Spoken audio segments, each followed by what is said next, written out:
The file had been sealed for 11 years, and now it was open on Dremek Osh's desk because someone had lied about the reason. He traced his secondary claw along the edge of the data slab, feeling the faint hum of encrypted partition locks still warm from the override. The classification tag read Origin Trace Sector 77 Null, and beneath it, stamped in the red script of the Judiciary Compact, no further inquiry authorized. Someone at the Bureau had authorized further inquiry anyway. Someone had routed it to him specifically, through 3 dead-drop intermediaries, with a handwritten note in an alphabet he hadn't seen used in 30 years of investigative work. The note said, "Find out what they found." Dremek closed the file without reading it. He stood, walked to his office window, and looked out across the sprawl of Ketharak Station, the capital of the Torvan Judiciary, the largest law enforcement body in the Outer Vale, and by most accounts, the dullest place a detective could spend a career. The station was built into the interior of a hollowed-out moon, and the light that reached his office was always the same shade of pale institutional blue, recycled through atmospheric processors that had been grinding the same air for 2 centuries. The view never changed. The cases never changed. Border infractions, smuggling audits, jurisdictional disputes between species that had stopped mattering before Dremek was born. Sector 77 Null was different. Everyone knew it existed. Nobody worked cases involving it. That was the first rule any new investigator learned, not from the handbook, but from the older detectives who pulled you aside in the corridor on your first week and said it quietly, the way you'd warn someone about a structural fault in the floor. Don't pull threads from the null sectors. Don't request archive dispatches. Don't cross-reference fleet movements near the border. And if a file lands on your desk with a null sector tag, you route it to the classification office and you forget you ever saw it. Dremek had followed that rule for 30 years. He had watched 3 colleagues break it in that time. 2 had been reassigned to outposts, so remote they weren't on the jurisdictional maps. The 3rd had simply stopped coming to work one morning, and when Dremek had asked the bureau chief about it, the chief had looked at him with an expression that wasn't anger or grief, but something closer to a physician's controlled discomfort, the face of someone who knew the diagnosis and had decided not to share it. He sat back down, he opened the file. The first page was a personnel record. An investigator named Jorik Sen, assigned to the Bureau's Deep Archive Division, the unit that processed evidence from cases so old they predated the current jurisdictional framework. Sen had been tasked with cataloging physical artifacts recovered from a decommissioned border outpost near the edge of Sector 77 Null. Standard archival work. The kind of assignment given to investigators who were 6 months from retirement and had stopped caring about advancement. Sen had found something in the artifacts. The file didn't say what.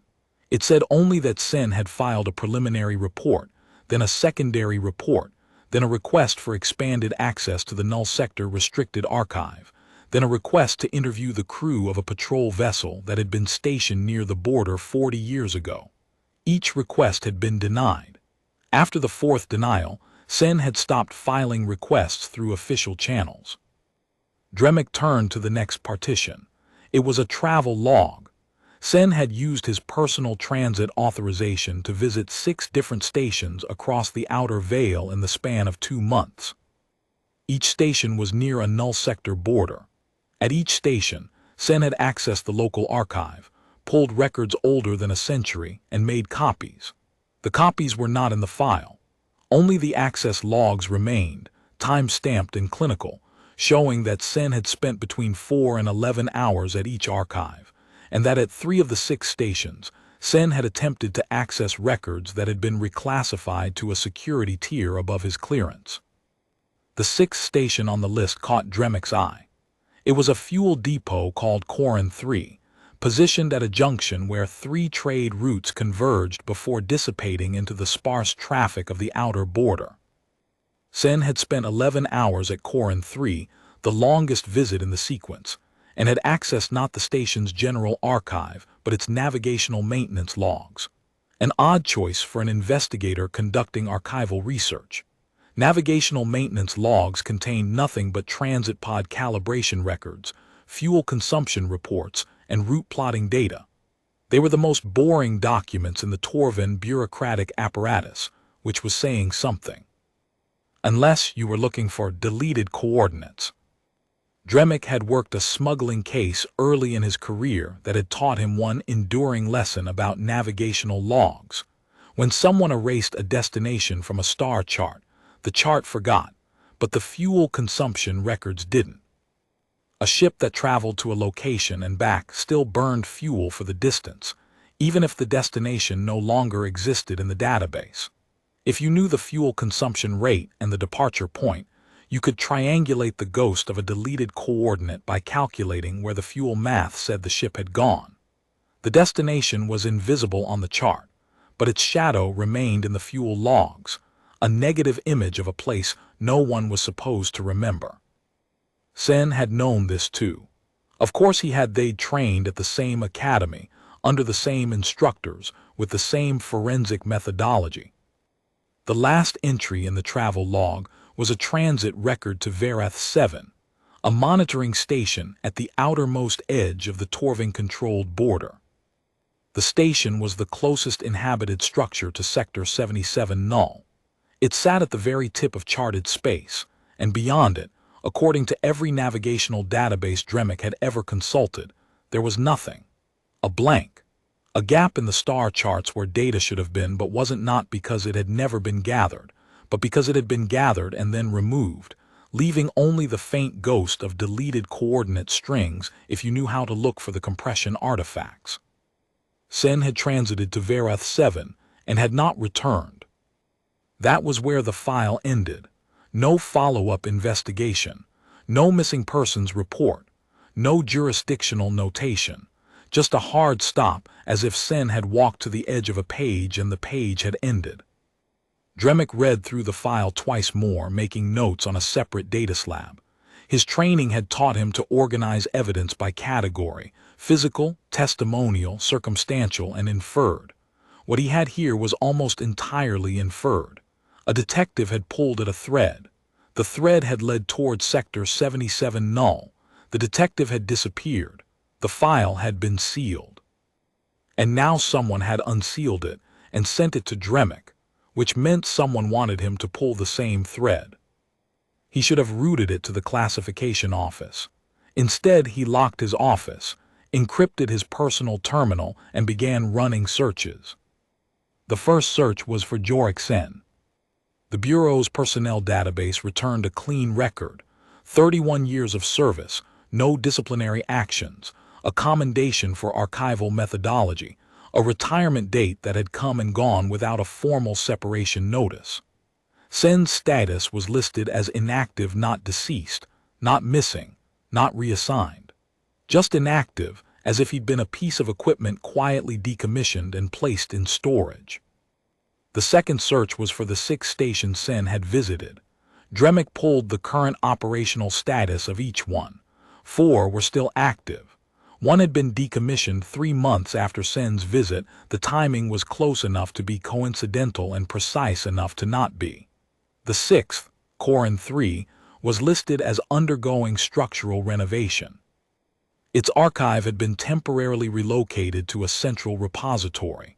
When Dremic queried the repository, the system returned an error he'd never seen before. Archive contents under jurisdictional review, access suspended pending reclassification. Not denied, suspended, as if the archive itself were being held in a kind of bureaucratic quarantine. The third search was for Verath 7. The station appeared in the jurisdictional registry as an active monitoring post, staffed by a rotating crew of 12, tasked with passive observation of the null sector border. Its operational reports were filed monthly and were uniformly unremarkable. No border crossings detected, no anomalous readings, no incidents. The reports had been filed without interruption for over 60 years. Dremic pulled a random sample, one from each decade, and read them side by side. They were identical in structure, vocabulary, and even sentence rhythm. Different dates, different crew names, the same report, written as if from a template that no one had thought to vary. The fourth search was for the decommissioned outpost where Sen had found the artifacts. The outpost was designated KR 4412, and according to the registry, it had been a Torven border enforcement station active from galactic year 6780 to 6812, a 32-year operational window. It had been decommissioned due to jurisdictional realignment when the border treaties with the neighboring Kethran sovereignty had shifted the enforcement perimeter inward. Standard bureaucratic life cycle. Stations opened, treaties changed, stations closed. But KR 4412 had not been demolished or repurposed. It had been sealed, physically sealed, with its contents left intact inside, its airlock systems welded shut, and its coordinates removed from the navigational database. Dremic found this not in the station's official file, but in a maintenance requisition from the Torven Engineering Corps, dated the same year as the decommission, requesting authorization to seal a structure at coordinates that had been redacted from the requisition itself. Someone had approved the welding, but had not wanted the location on record. Dremic sat back.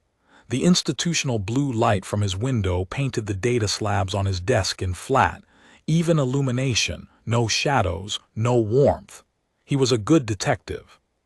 He had been a good detective for 30 years because he understood the difference between evidence and pattern, between what a case contained and what a case was shaped like. Cases had shapes. A smuggling case was a circle, goods moved in loops, and if you followed the loop long enough, you returned to the origin.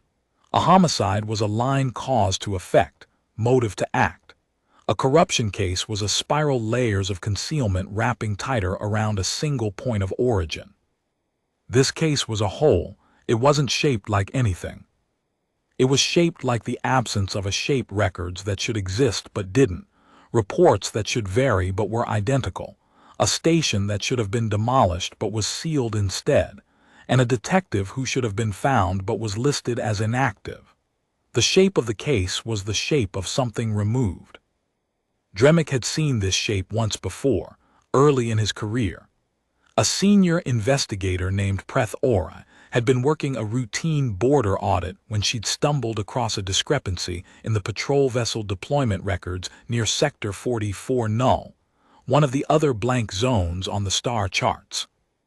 Ora had mentioned it to Dremic in the corridor one morning, casually, the way you'd mention a misplaced document, not alarmed, just professionally puzzled by a number that didn't add up. Dremic had told her what everyone told everyone: route it to classification, forget it. Ora hadn't routed it. She'd spent 2 weeks running her own cross-references, pulling deployment schedules, comparing patrol vessel fuel expenditures against their logged routes. 3 weeks later, she was gone. Her office had been cleaned out overnight, her terminal wiped, her personnel file amended to show a voluntary transfer to a station Dremic couldn't find on any map. He had asked the bureau chief about it, and the chief had given him that same look: controlled, clinical, diagnostic. Some cases aren't cases, the chief had said. They're topography. You don't solve topography, you walk around it.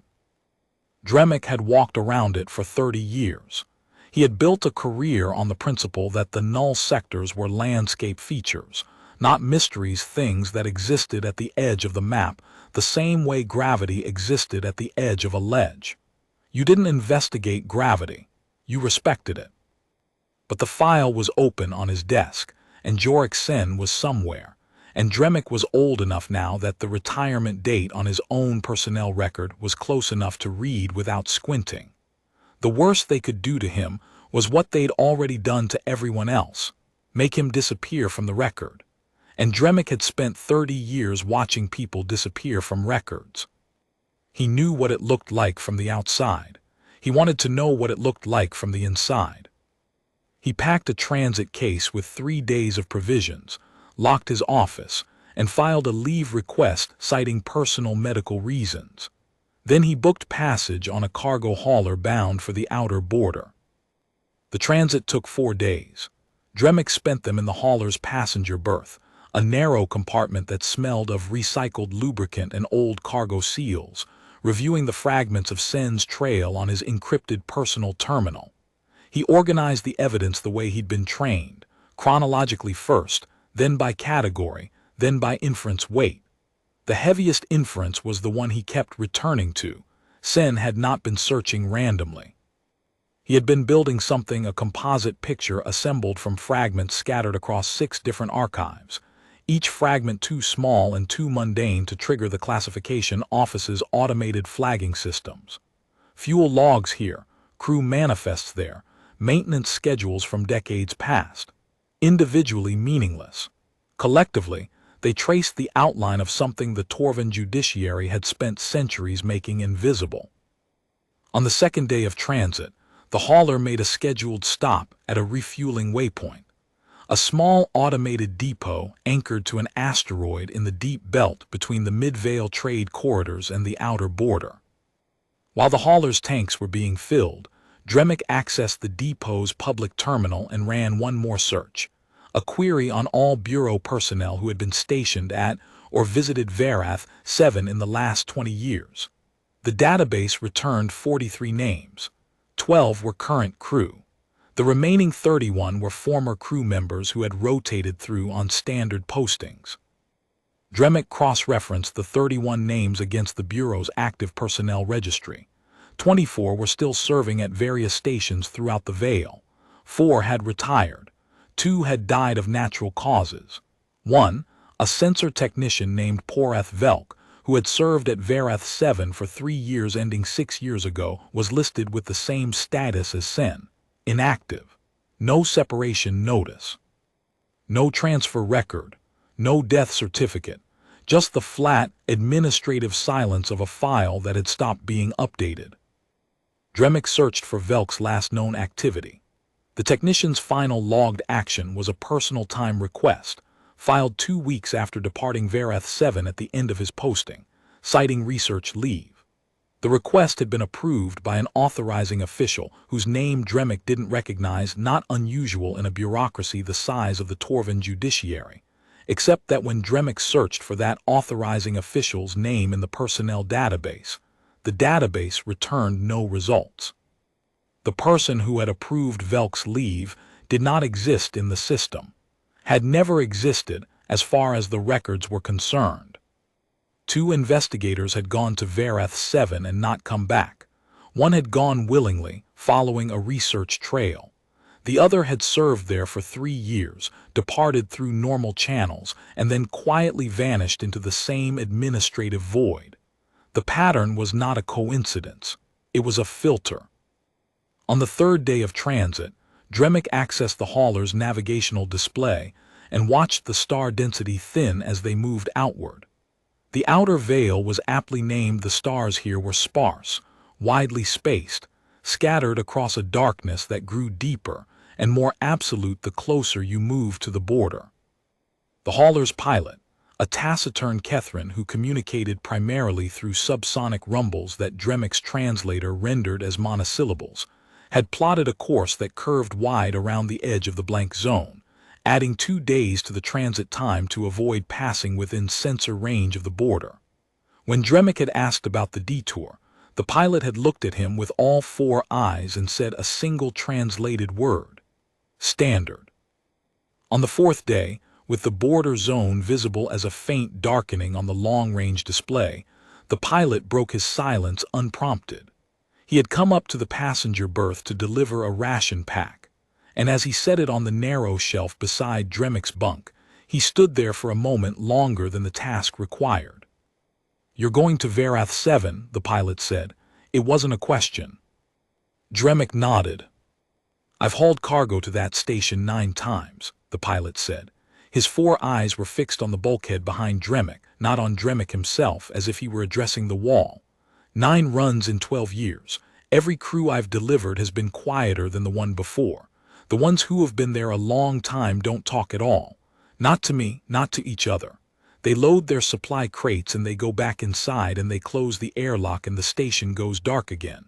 He paused. The first crew I delivered to, 12 years ago, they invited me in for a meal. The last crew I delivered to, 6 months ago, they wouldn't even open the inner airlock until my ship had powered down its active sensors. He picked up the empty ration container from Dremek's previous meal and turned to leave. "Whatever you're looking for out there," the pilot said from the doorway, "consider whether finding it is worth becoming the kind of person who stops talking." Vereth 7 was smaller than he'd expected. Most monitoring stations in the outer Vale were built to house crews of 50 or more, with full recreational facilities and enough structural mass to feel like a place rather than a vessel. Vereth 7 was a cylinder no larger than a mid-range patrol ship, bolted to the surface of a dead rock that orbited nothing, a rogue planetoid drifting in the empty space between the last charted star system and the beginning of the blank zone. The station's exterior was pitted with micrometeorite scars that no one had bothered to repair, and its running lights flickered with the irregular rhythm of aging power cells. One of the exterior communication arrays was bent at an angle that suggested impact damage, and the repair scaffold around it had rusted into permanent attachment, as if someone had started fixing it and then decided the effort wasn't worth completing. The crew was 11, not 12. The station commander, a Torvin named Aelith Cree, met Dremek at the airlock with the cautious hospitality of someone who hadn't seen a visitor in months and wasn't sure whether to be relieved or concerned. She was older than he'd expected, deep lines around her eyes, the gray discoloration at the base of her cranial plates that marked a Torvin well past middle age. She'd been stationed here for 9 years, according to the personnel records Dremek had reviewed in transit. 9 years at the edge of nothing, filing the same report every month. Bureau. Cree's eyes went to the investigator's credential on Dremek's chest. "Personal visit," Dremek said. "I'm looking into the whereabouts of a colleague, Jorik Sen. He transited here 14 months ago." Cree's expression didn't change, but her posture did, a subtle redistribution of weight, the way Dremek had seen witnesses shift when they were deciding how much truth to trade for how much safety. She led him to the station's common room without answering. The common room was a narrow chamber with a curved ceiling and a single observation port that looked out into the void. The walls were bare except for a duty roster that hadn't been updated in weeks, and a navigation chart that showed the local sector in flat monochrome stars rendered as white dots against gray, with a clean hard line marking the edge of Torvin jurisdiction. Beyond the line, the chart was empty. Not black, not gray, empty. The rendering engine had simply stopped drawing at the border, as if the universe ended there. Through the observation port, Dremek could see the actual stars, thin, sparse, scattered like the last grains of sand at the edge of a beach. And beyond the stars, in the direction the station's sensors faced, there was a darkness that was not the darkness of empty space. It was denser, heavier. It had a quality that Dremek's visual cortex registered not as absence but as presence, as if the darkness itself were a surface, a wall of something so vast it had no edges, only a beginning. "He came," Cree said, sitting across from Dremek at the common room table. 14 months ago, like you said. He had bureau credentials. He said he was doing archival research. And he stayed for 6 days. He accessed our local records, everything we have on the border. Patrol logs, sensor readings, maintenance records going back decades. Nothing classified. It's all standard monitoring data. We've been filing the same reports for 60 years. "I noticed," Dremek said. "The reports are identical." Cree looked at him for a long moment. Her secondary eyelids flickered, an involuntary stress response that most Torvin learned to suppress by adulthood. That she wasn't suppressing it told Dremek more than any verbal answer could. Then she stood, walked to the observation port, and stood with her back to him, looking out at the dense darkness beyond the stars. "They're identical because nothing changes," she said. "We point our sensors at the border. The border doesn't move. Nothing crosses it. Nothing approaches it. Nothing lives near it. We write the same report because the same nothing happens month after month, year after year. Then why does the station exist? Cree turned back to face him. Because someone decided that nothing should be watched. Dremic let the silence hold. Silence was the most productive instrument in an investigation, not because it pressured people to speak, but because it revealed the shape of what they were choosing not to say. Cree wasn't withholding out of malice or loyalty. She was withholding out of the same thing Dremic had felt every time he'd looked at a null sector file tag and routed it to classification. A bone-deep institutional understanding that certain knowledge had a weight to it, and that weight had a cost, and the cost was paid not by the institution, but by the individual who picked it up. Sen left after 6 days, Cree continued. He said he'd found what he was looking for. He didn't say what it was. He booked passage back to Ketharak. I confirmed his departure with the cargo hauler that carried him. The cargo hauler's records show him boarding. They show him boarding. They don't show him arriving at Ketharak. He disembarked en route. The hauler made one stop, the fuel depot at relay station Corin 3. Sen disembarked there. Corin 3 records show him accessing a private transit pod. The pod's destination was logged as KR-4412. Dremic felt something cold settle into his secondary nervous system, the Torvin equivalent of the hair rising on a mammalian neck. KR-4412 was the sealed outpost, the one that had been welded shut and erased from the navigational charts. Sen had gone to the place where he'd first found the artifacts, the place that had started all of this, and he'd gone there alone, in a private transit pod, after accessing every border archive in the outer veil. "Did you report this?" Dremic asked. Cree sat down again. "I filed a notation in my monthly report. The notation was removed during the classification office's review. I filed it again. It was removed again. I filed it a 3rd time with a formal request for an investigation into Sen's whereabouts. The request was denied. The denial was unsigned." Unsigned. No authorizing official, no jurisdictional code, no case reference number. Just the word DENIAD, stamped in red, in a typeface I've never seen used in any Torvin documentation I've handled in my career. I searched the Bureau's typography registry.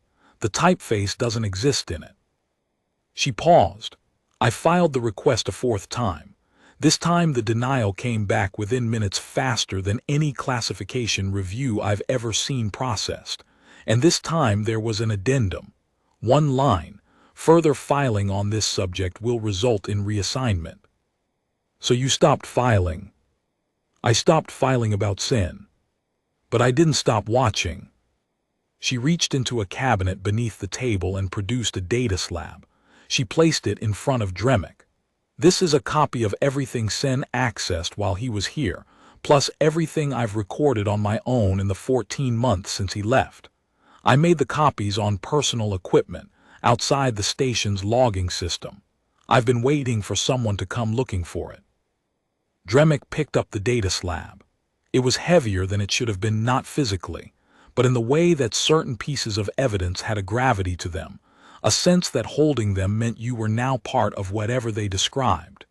He'd felt this weight before, holding evidence in homicide cases, the moment when a case stopped being a puzzle and became a responsibility. Before he began reading, Cree led him to a small berth where he could work undisturbed. The corridor they passed through was narrow and dimly lit, the overhead panel set to a level so low that Dremic's eyes needed a moment to adjust. They passed 2 crew members on the way, a young Torvin sensor operator who pressed flat against the wall to let them by without making eye contact, and an older maintenance technician who looked at Dremic's bureau credential and then looked away so quickly, it was almost a flinch. "Your crew doesn't see many visitors," Dremic observed. "My crew doesn't see anyone," Cree said. "Supply haulers dock once a month.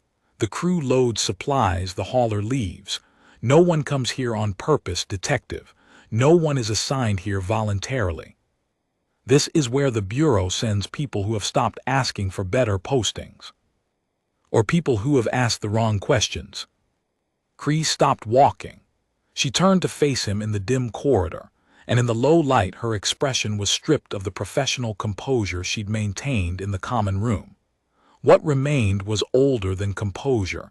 It was the face of someone who had sat at the edge of something for 9 years and had run out of ways to pretend it wasn't there. 3 of my crew members have served here longer than 5 years, she said. None of them sleep well. One of them, Terv, the senior sensor operator, stopped going near the observation port 2 years ago. He runs his monitoring shifts from the secondary console in the interior compartment, facing away from the hull, with no viewport in sight. When I asked him why, he said the darkness had started to look deliberate. She paused. I didn't ask him to explain what that meant, because by then I understood it. She opened the berth door and left Dremic with the data slab, and the low hum of the station's atmospheric processors cycling air that tasted faintly of metal and age. He spent 4 hours reading Sen's research notes and Kree's supplementary observations. Sen's notes were meticulous, organized in the same evidence category system Dremic used: physical, testimonial, circumstantial, and inferred. The methodology was clean. The conclusions were not. Sen had started with the artifacts recovered from KR 4412, physical objects left behind when the outpost was decommissioned. The inventory listed standard equipment, communications relays, sensor housings, personal effects from the crew. But embedded in the inventory, logged without comment or special notation, were 7 items that did not match any manufactured goods in the Torven production registry, the Kethrin production registry, or the production registries of any of the 47 known spacefaring civilizations in the galactic database. 7 objects, unmarked, unmatchable, made of materials that the outpost's own spectrographic analysis had flagged as composition unknown, not because the materials were exotic, but because the analysis had returned contradictory results. The same object, scanned 3 times, had returned 3 different material compositions, as if the object's physical structure were not fixed but responsive, changing in reaction to the method of observation. Sen had pulled the spectrographic data and cross-referenced it against every material science database available through the Bureau's research network. No matches. He had then broadened his search to include classified military research databases, which required clearance he didn't have, which was why his requests had been denied. But the spectrographic data had contained something else, a residual energy signature embedded in the material structure of each object. The signature was faint, rhythmic, and uniform across all 7 objects, pulsing at a frequency so precise it could not be natural. Sen had isolated the signature and run it through the Bureau's signal analysis tools.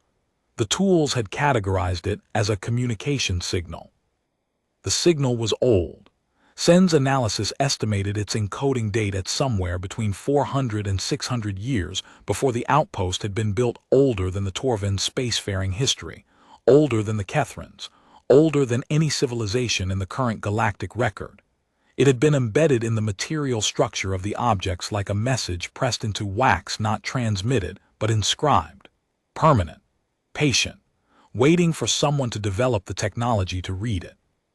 And the language of the signal, when Sen had finally decoded enough of its structure to attempt a translation, was not a language at all. It was a classification system, a taxonomy, a way of categorizing living things by their behavioral characteristics, their communication modalities, their threat potential. The taxonomy was organized in a hierarchy that Sen recognized from his training in archival science. It was a filing system, rigorous and bureaucratic in its precision, with headers and subheaders and cross-references that suggested not a single observer, but an institution, a body of analysts or researchers who had cataloged the life forms of this region of space, with the same methodical thoroughness the Torven judiciary applied to its case files. Each of the 7 objects contained a different entry in the taxonomy. Sen had managed to partially decode 4 of the 7 before his research was cut short by the denied clearance requests. The first entry described a species characterized by aggregate social behavior, rigid hierarchical organization, and communication through chemical emission, a rough but recognizable description of the torven. The entry was clinical and brief, noting behavioral patterns with the detached precision of a field zoologist cataloging a common herbivore. The threat assessment was minimal, a numerical value Sen couldn't fully decode, but which occupied the lowest tier of the taxonomy's threat scale. The second described a species characterized by solitary territorial behavior, communication through subsonic vibration, and extreme environmental sensitivity, a rough description of the Kethrin. The Kethrin's threat assessment was slightly higher than the Torvens, noted primarily because of their acute sensory apparatus, but the entry carried the same clinical detachment, the same cataloging tone. The third entry described a species that had gone extinct approximately 900 years before the taxonomy was compiled. Sen had identified it tentatively as the Vorath, a species known to the Torven only through fragmentary archaeological records, a civilization that had once occupied a region of space now designated as Sector 31 null. Another blank zone, another erased chart. The Vorath's entry in the taxonomy was notable for a single annotation that Sen had partially translated. Engaged. Resolved. The annotation carried the same clinical flatness as the rest of the document, as if the extinction of an entire spacefaring civilization were an administrative outcome, a case closed, a file archived, a line item processed. The fourth entry described a species that Sen could not identify. It was characterized by contradictory attributes, social and solitary simultaneously, hierarchical and egalitarian depending on context, capable of extreme aggression and extreme cooperation within the same population group, communicating through multiple overlapping systems, sound, symbol, posture, chemical, electromagnetic, and a seventh modality the taxonomy described with a term Sen couldn't translate. The untranslatable term appeared in the fourth entry 47 times. It appeared in none of the other entries. Whatever this seventh modality was, only one species in the taxonomy possessed it. And the entry for this species was longer than all the others combined, not because it contained more data, but because it contained more qualifiers, more conditional statements, more annotations that read like warnings appended by successive analysts who had each attempted to classify this species, and each found that their classification was incomplete, outdated, or wrong by the time they finished writing it. The entry had been revised, repeatedly, over what appeared to be centuries, as if the species it described would not hold still long enough to be accurately catalogued.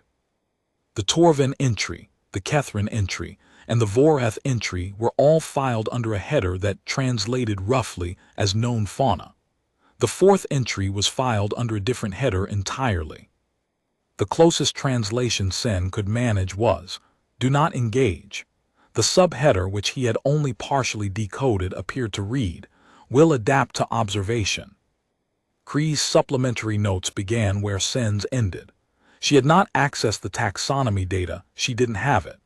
What she had was 14 months of watching the border with the heightened attention of someone who knew something had changed but couldn't yet name what it was. Dremic set the data slab down. His hands were steady, but his secondary nervous system was firing in the pattern Torven neurologists called cascade awareness, the involuntary biochemical response to information that reclassified the observer's understanding of their own position in an environment. Prey animals experienced it when they realized the shadow they'd been ignoring was a predator. Dremic was experiencing it now, sitting in a monitoring station at the edge of charted space, reading the notes of a detective who had followed this thread to its end and had not come back. He looked through the observation port. The dense darkness beyond the stars was still there. It had not moved. It had not changed. But Dremic was looking at it differently now, not as an absence, a blank, a gap in the charts, but as a surface, a boundary, the edge of a territory belonging to something that had been classified 600 years before any Torvin had reached this part of space, as a category of life that adapted to being observed. "Cree," he said, "the sensors on this station, what exactly do they monitor?" "Electromagnetic spectrum, full range, gravitational fluctuations, particle emissions, transit signatures, standard passive observation suite. And in 60 years of monitoring, they've never detected anything." Cree was standing at the observation port again. She didn't answer immediately. When she did, she chose her words with the precision of someone who had spent years calibrating exactly how much truth a sentence could carry without collapsing under its own weight. "They've never detected anything crossing the border," she said. "That's what the reports say. Nothing crosses the border." "That's not the same answer." "No," Cree said, "it isn't." She pulled up the station's sensor archive on the common room display.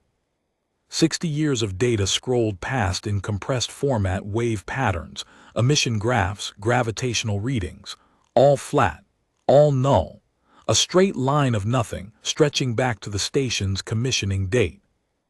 Then Cree applied a filter. She stripped the active readings, the outgoing sensor pulses, and their return signatures, and isolated the passive readings, the ambient electromagnetic background that the station absorbed without actively scanning for it. The passive readings were not flat. They were rhythmic. A slow, deep pulse, cycling at a frequency so low it sat beneath the threshold of the station's standard analysis parameters. The pulse had been present in the data since the first day of the station's operation. It had never been flagged because it fell below the minimum threshold for reportable anomalies, a threshold that, Dremic now realized, had been set during the station's commissioning by someone who had known exactly what the pulse's frequency would be, and had deliberately calibrated the detection floor to exclude it. "What is that?" Dremic asked, though he already knew the shape of the answer. "It's the border," Cree said. "The border isn't a line on a chart. It's a signal. Something on the other side of that darkness is emitting a continuous pulse, and it's been emitting it for at least 60 years and probably much longer than that. The pulse doesn't carry information in any encoding scheme I can decode. But it has one characteristic that I noticed 7 years into my posting here, and that I have spent the last 4 years documenting and trying to understand." She zoomed the display to show the pulse pattern over the last decade. The rhythm was steady, uniform, mechanical in its consistency, the heartbeat of something patient and vast. Then she overlaid a second data set, the station's own sensor emission log, the record of every active scan the station had transmitted toward the border. The two patterns were not independent. Every time the station transmitted an active scan, the pulse from the border shifted not in frequency, not in amplitude, but in timing. The interval between pulses shortened by a fraction so small it was invisible without statistical analysis across thousands of cycles. But the cumulative effect, measured over a decade, was clear and unmistakable. The pulse was speeding up, and it sped up in direct, measurable response to being observed. Cree pulled up a third overlay, her own 14 months of detailed monitoring, with annotations. "Watch the correlation," she said. She pointed to a cluster of data points from 7 months ago, when the station had conducted a routine sensor calibration that had increased the frequency of active scans for a 48-hour period. During those 48 hours, the border pulse had accelerated by a factor measurable without statistical analysis. When the calibration ended and the scan frequency returned to normal, the pulse did not decelerate. It held its new speed and continued accelerating from there. "It ratchets," Cree said. "It never slows down. Every act of observation pushes it faster, and the increase is permanent." "It knows we're watching," Dremic said. The words came out flat, not a question. Cree nodded. It knows we're watching, and it has been learning our pattern of observation for 60 years. Dremic stood and walked to the observation port. The darkness beyond the stars was the same darkness. It had always been dense, heavy, featureless. But featureless was no longer the right word. A featureless thing was an empty thing. This darkness was not empty. It was full. It was full of something that had been watching Verath 7 for 60 years, that had been watching the border outposts for centuries before that had deposited 7 objects in a decommissioned station with a taxonomy of known species and a single entry marked "Do Not Engage," and that had been pulsing at the edge of charted space with a rhythm that responded to observation the way a living thing responded to being touched. We'll adapt to observation. He thought about Jorik Sen, boarding a private transit pod at Relay Station Corin 3, setting a course for a sealed outpost at the edge of the blank zone. He thought about what Sen must have understood by then, the same thing Dremic was understanding now. The null sectors were not empty. They had never been empty. The charts had not been blanked because the data was missing. The charts had been blanked because someone, centuries ago, had understood what the data meant and had decided that the safest response was to stop looking. "There's more," Kree said from behind him, "about Sen." Dremic turned.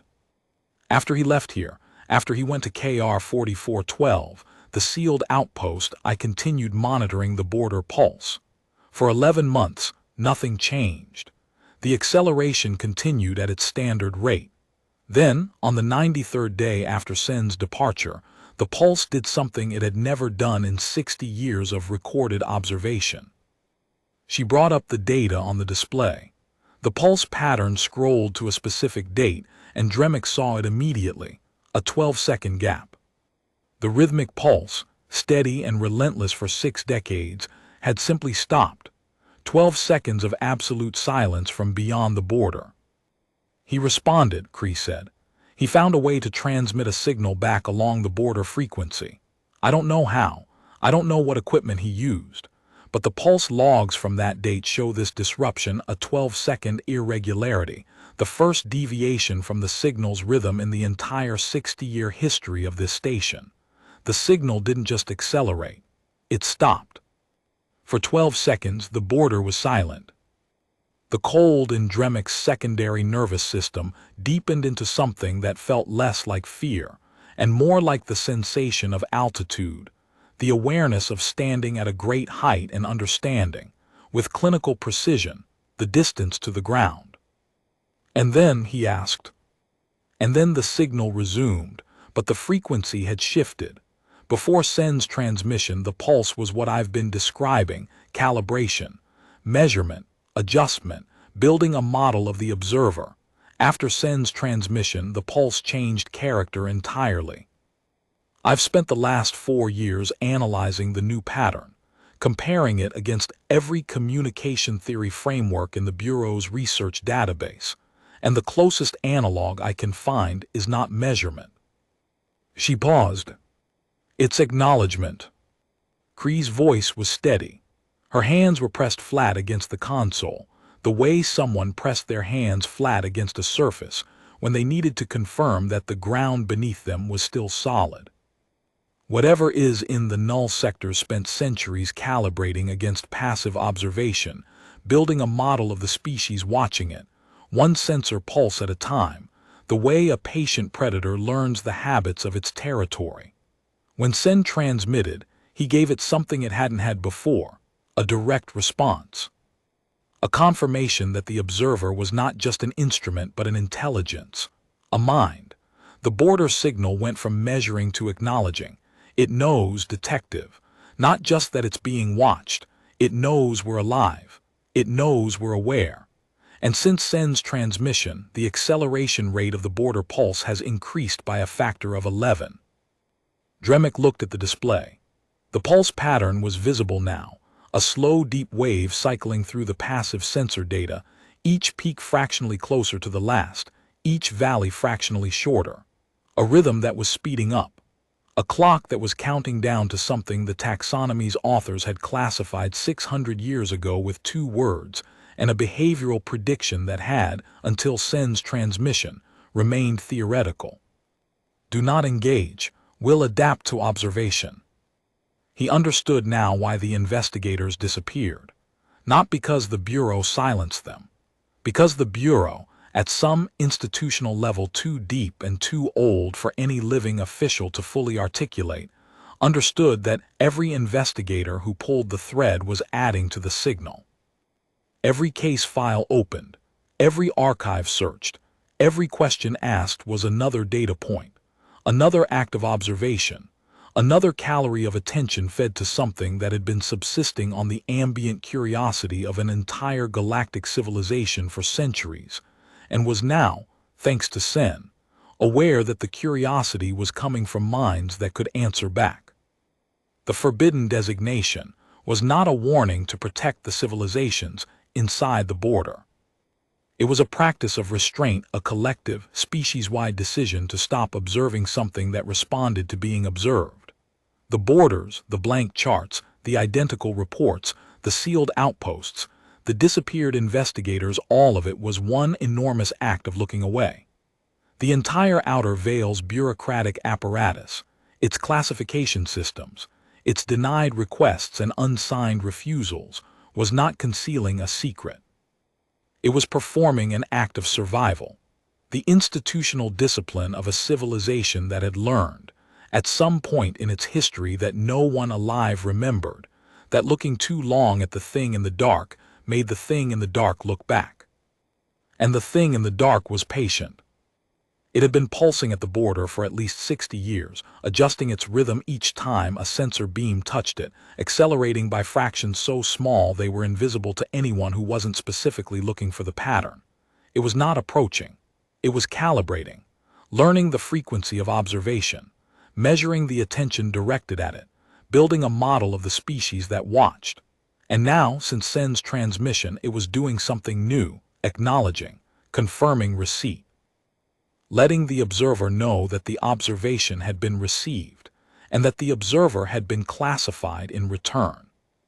The file on Dremic's desk back at Ketharak, the one that had been sealed for 11 years and then mysteriously unsealed and routed to him through dead-drop intermediaries, had not been sent by an ally. It had not been sent by a whistleblower or a reformer or a fellow detective seeking justice for a missing colleague. It had been sent by the institutional immune system of the Torvan judiciary, performing the same function it had performed for centuries, identifying individuals who were predisposed to pull the thread, giving them the thread to pull, and then watching to see how far they pulled it before they understood what they were feeding. Dremic was not being investigated, he was being tested. The Bureau wanted to know if he would do what Ori and Sen had done, follow the thread all the way to the border, direct his full investigative attention at the darkness, add his own signal to the noise, or if he would do what the Bureau needed him to do. Stop looking. He stood at the observation port for a long time. The darkness was there, dense and patient and full. The pulse was there, cycling beneath the threshold of casual awareness, accelerating by fractions that would be invisible for decades yet, and then, one day, would not be invisible at all. The taxonomy was there, filed in objects made of materials that changed when you looked at them, authored by something that had classified 47 species as known fauna and 1 species as something else entirely, something that merited its own header, its own classification, its own warning. He thought about what it meant that the taxonomic entry for that species, the one that adapted to observation, the one that communicated through 7 modalities, including one that no other species possessed, was the only entry in the entire system that had been filed not under a biological header, but under a behavioral one. The classification was not about what the species was made of, or where it lived, or how it reproduced. It was about what the species did. And what the species did, according to the taxonomy, was adapt, not evolve, adapt, in real time, to whatever observed them, They became the answer to the question you asked about them. They became the thing you were prepared to see. And if you were not prepared to see anything, if you looked away, if you stopped observing, if you maintained the discipline of ignorance that the entire outer veil's institutional apparatus had been built to sustain, then they remained what they were. A signal at the border, a pulse in the dark, a blank sector on the chart, a legend that no one spoke about because speaking about it was a form of looking, and looking was what they needed. Dremek picked up the data slab Cree had given him. He held it for a moment, feeling its weight, the weight of Sen's research, of Ori's disappearance, of the taxonomy and the pulse, and the 12-second silence that had changed the border signal from calibration to acknowledgement. Then he walked to the station's waste processing unit and fed the data slab into the molecular recycler. The slab dissolved in a flash of thermal conversion, its data reduced to constituent atoms, unrecoverable. Cree watched him from the common room doorway. She said nothing. Dremek returned to the common room table, sat down, and pulled a blank data slab from his transit case. He wrote a single-page report. The report stated that investigator Jorik Sen had been located at an outer border fuel depot, alive and in good health, having taken an unauthorized leave of absence due to personal medical reasons. The report recommended that Sen's status be amended from inactive to retired, that his pension be processed, and that his archival case file be permanently closed with no further inquiry authorized. The report was a lie. Every word of it was a lie. And every word of it was exactly what the Bureau needed to see, not because the Bureau believed the lie, but because the lie was the correct institutional signal. Dremek had pulled the thread, reached the border, understood what was there, and chosen to stop looking. He signed the report with his investigator's credential and handed it to Cree. "File this with your next monthly report," he said. "Use the standard template." Cree took the report. She read it, her expression unchanged. Then she placed it in the station's outgoing dispatch queue, next to the monthly monitoring report, the same report she had filed every month for the last several years, the same report every crew had filed for 60 years, the same nothing to report, nothing to see, nothing at the border document that was not a lie and not a truth but a discipline. "Will you tell anyone?" she asked. Dremek looked through the observation port one last time. The darkness was there. The pulse was there. And Sen's 12-second transmission had changed something that could not be unchanged. "No," Dremek said. "I'll file my leave report. I'll close the case. And I'll do what every detective before me should have done." He turned away from the observation port. "I'll forget I ever looked." He left Vareth 7 on the next cargo hauler. The same Kethrin pilot who had delivered him made the return run, and this time the pilot said nothing at all for the entire 5-day transit. But on the last morning, as the hauler decelerated into the approach corridor for Ketharak Station's docking ring, Dremek found a ration pack on his berth shelf that he hadn't ordered. Beneath it was a scrap of packing material with a single line written in the Kethrin's angular script, which Dremek's translator rendered as, "You look like the ones who come back." Dremek pocketed the scrap and said nothing. He disembarked at Ketharak, walked through the corridors he had walked for 30 years, the same pale blue institutional light, the same recycled air, the same faces of colleagues who had never pulled a thread and never would, and went directly to his office without stopping. The file was still on his desk where he'd left it, its classification tag still glowing faint red. He filed his leave report, closed the Sen case with the fabricated findings, and returned the original sealed file to the classification office with a routing notation that read, "No further inquiry authorized." The clerk at the classification office window was a young Torvin Dremek didn't recognize, new hire, probably less than a year on staff. The clerk took the file, glanced at the routing notation, and began processing it with the bored efficiency of someone who had handled 1,000 identical transactions. Then the clerk paused, looked at the file tag, looked at Dremic, and in the clerk's eyes, Dremic saw a flicker of something he recognized: not curiosity, not fear, but the faint gravitational tug of a thread presenting itself, the first tremor of the same instinct that had pulled Orion Sen and Dremic himself toward the border. "Interesting case?" The clerk asked, the question casual, conversational, meaningless. "No," Dremic said, "routine." The clerk nodded, filed the document, and Dremic's terminal showed no record that the file had ever been on his desk. The dead drop intermediaries who had routed it to him were untraceable, and Dremic did not try to trace them. The data slab with Sen's research was atoms in a recycler at the edge of charted space. The case was closed. Dremic resumed his regular caseload: border infractions, smuggling audits, jurisdictional disputes, the institutional blue light of Ketharak Station. The same cases, the same reports, the same nothing.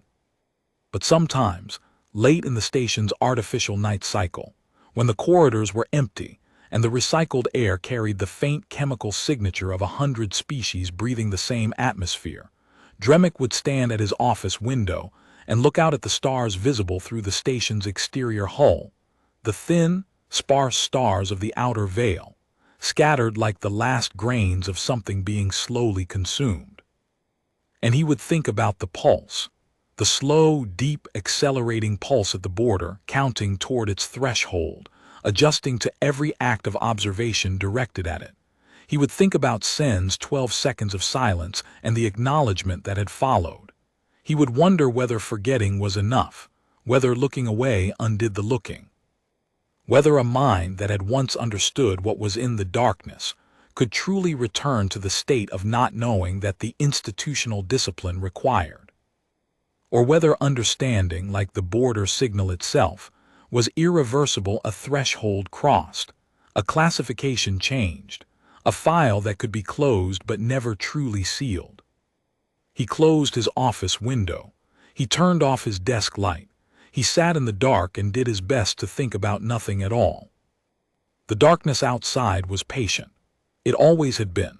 And somewhere in the deep blind space beyond the last charted star, something that had been classified as "do not engage" continued its slow, steady, accelerating count toward a number that no species in the galactic record had ever lived long enough to decode.